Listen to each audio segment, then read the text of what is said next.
a todos los que están aquí presentes, que son jefes de nosotros, porque nosotros como superintendencia somos un elemento que ha colocado el Estado para defender los intereses de los ciudadanos, especialmente en dos aspectos. Uno, el que tiene que ver con la defensa del derecho a la salud, pero también con la protección de los recursos públicos que se han asignado para el goce efectivo de ese derecho. Y aquí en este auditorio encuentro personas que desde hace mucho tiempo venimos trabajando en procura de lograr lo que hemos deseado. Personas desde el sector prestador, personas desde diferentes trincheras. Saludo especial a Carmen Eugenia, quien ha hecho presencia protagónica en el sistema desde hace décadas. No porque tengas muchos años, sino porque empezaste muy joven. Un saludo especial a la Guardia Indígena, que por ahí he visto a varios. Gracias por hacer presencia. Voy a tratar de estructurar mi corta presentación en dos componentes. Un primer componente que tiene que ver con unas justificaciones del por qué una reforma. Y en segundo momento, hablar con algunos detalles precisos desde la perspectiva de lo que pretende la superintendencia con la reforma, porque la médula de la reforma tiene una vocera propia que no necesita representante para hacerlo, y es la ministra Carolina, quien en pocos momentos estará aquí y muy seguramente disertará con la propiedad de siempre, como la gran capitana del barco que conduce este tema al puerto que todos deseamos que llegue. Hace poco, tal vez 10 minutos antes de iniciar esta reunión, el señor Javier Morales se me acercó y me dijo lo siguiente: ¿usted es el superintendente? Yo le dije, sí. Le digo que cambia a todos los que trabajan aquí de la superintendencia, perdóneme la expresión, porque no sirven para un carajo. Entonces, con rabia me lo dijo. Y ahí vamos a tener dos consideraciones. Primero, hay una inconformidad con lo que ocurre. Y es una muestra de que no hay satisfacción con lo que hoy hay en componentes que debieran ser para garantizar el derecho.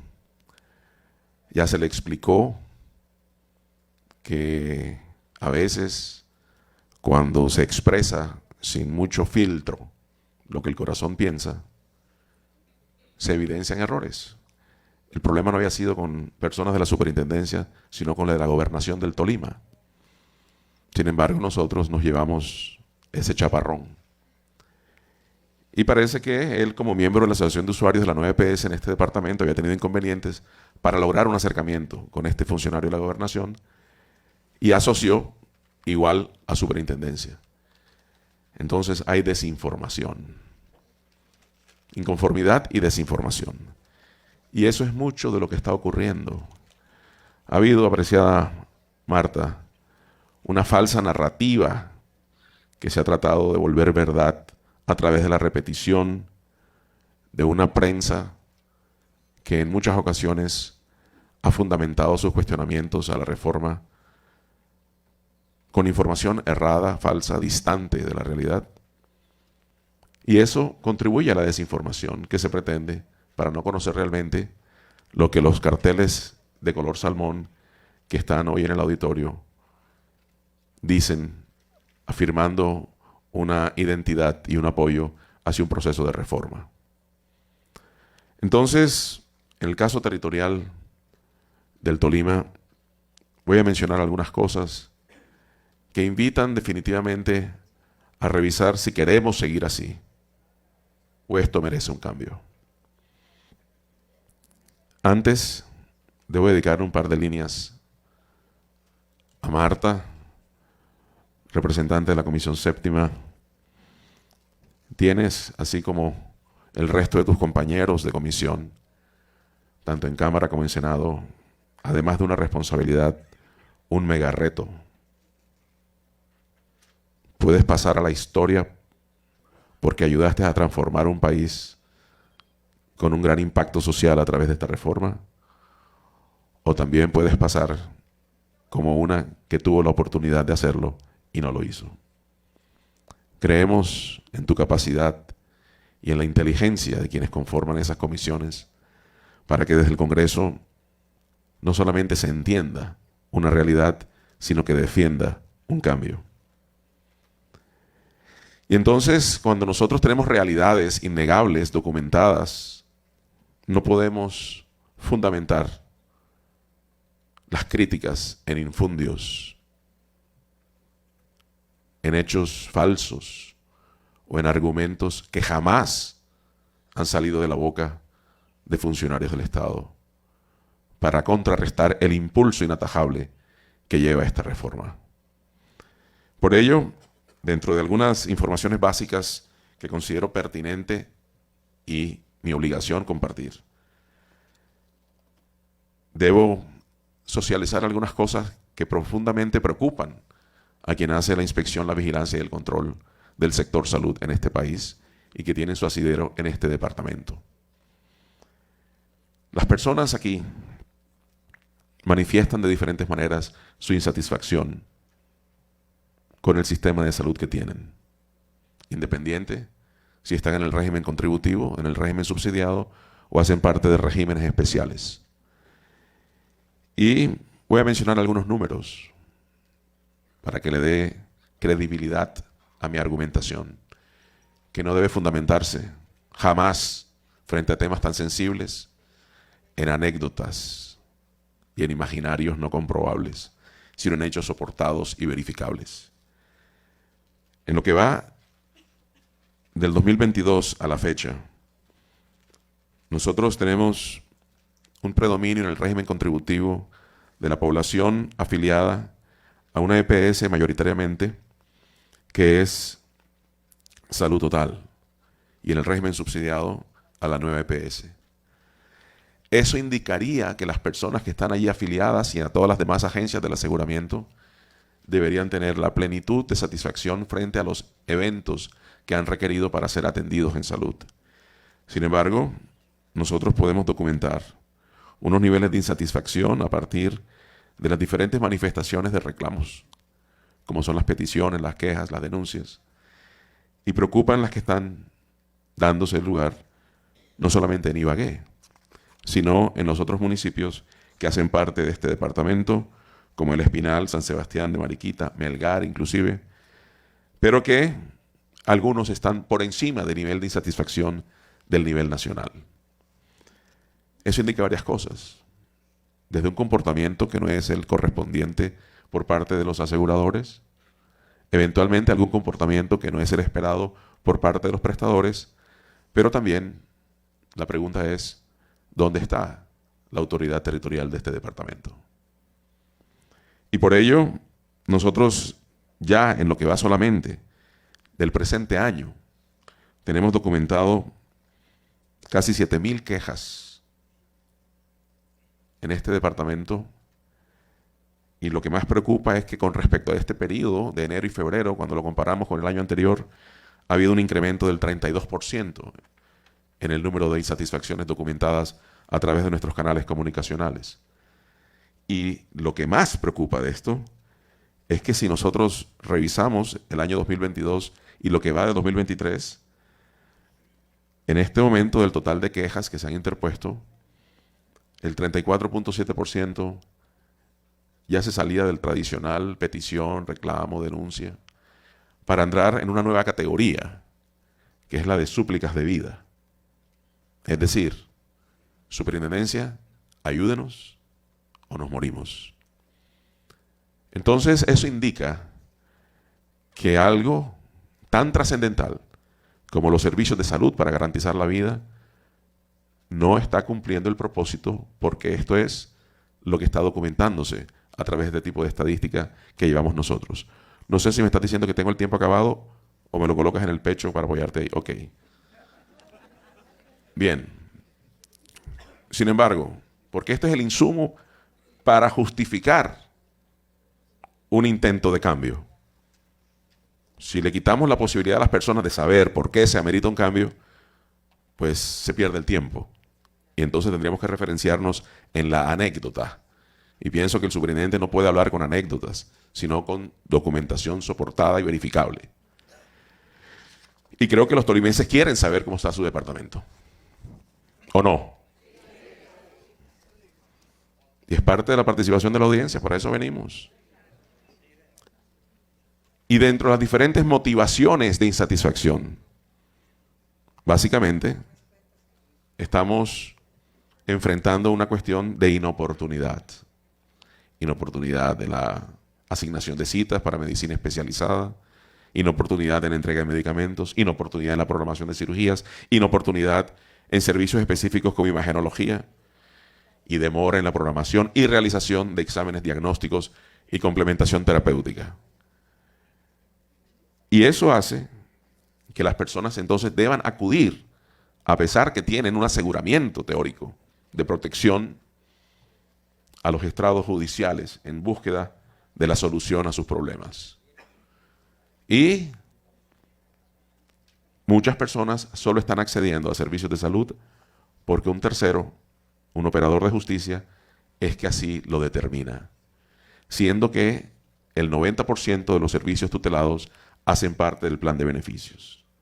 Lo que quiere decir que estas personas, lo vengo diciendo, Carmen Eugenia lo ha escuchado, pero tengo que decirlo, están afiliados, pero no protegidos ni tampoco asegurados.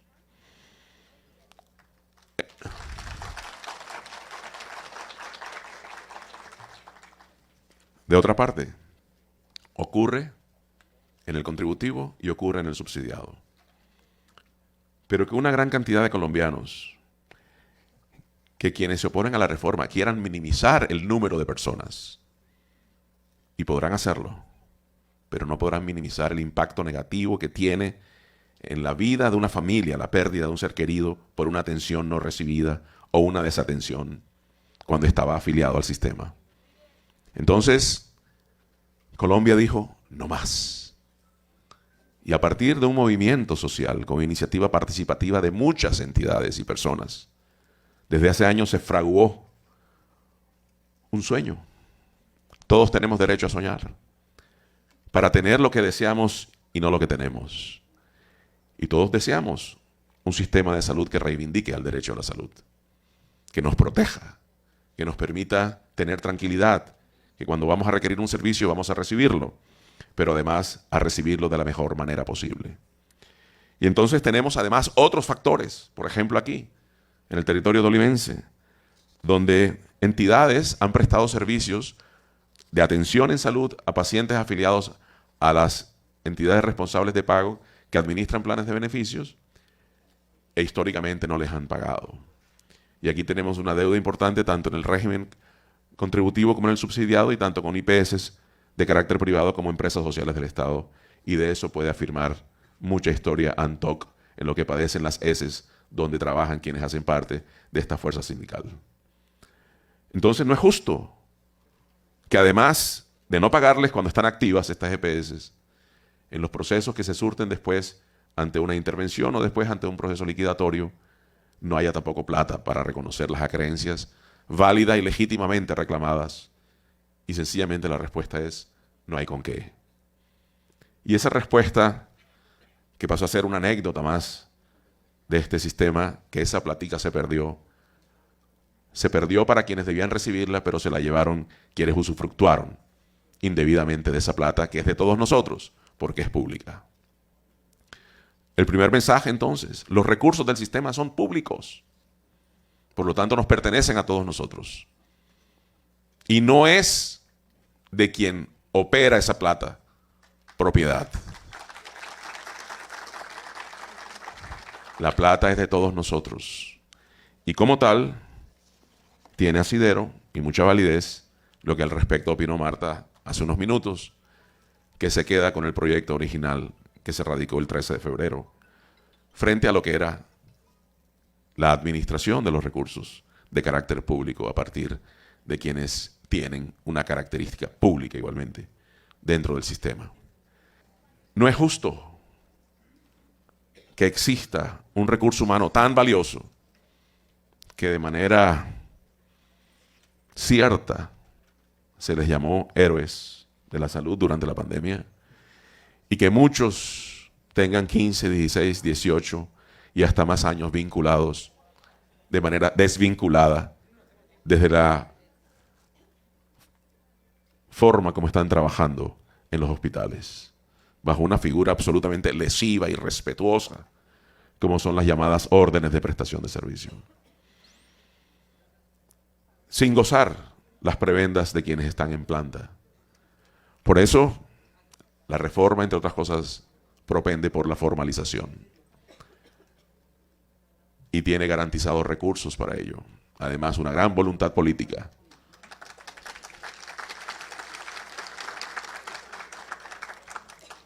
Marta,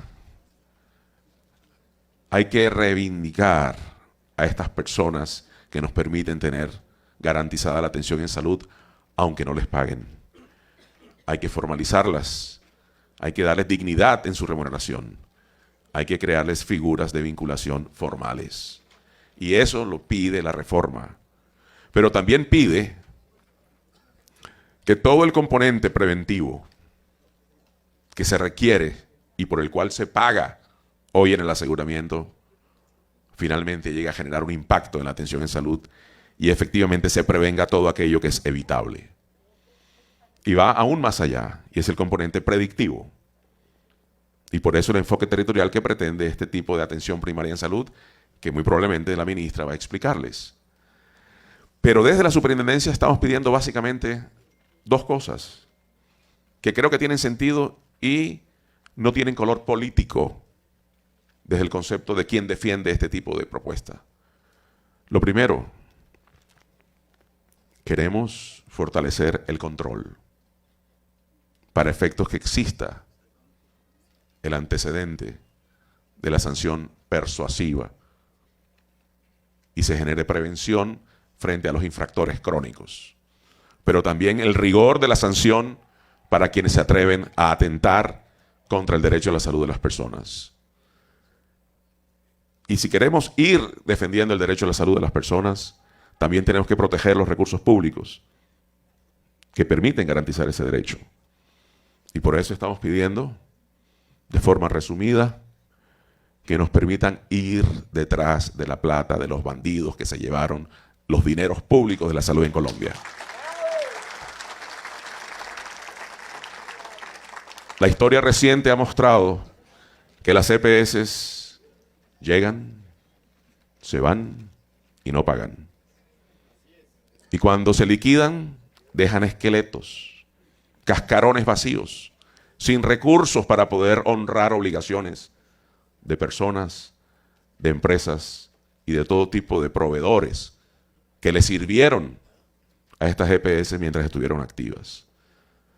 Pero, aunque dejan cascarones, hay dueños que se fueron con los recursos y disfrutan de ellos, haciendo el uso perverso que no contempló el ordenamiento jurídico de la plata que se les dio para atender pacientes. Y por ello pretendemos, en un texto puntual y preciso, que nos permitan llegar hasta levantar el velo corporativo, identificar los verdaderos dueños que estaban detrás de estas empresas e ir por la plata que se llevaron.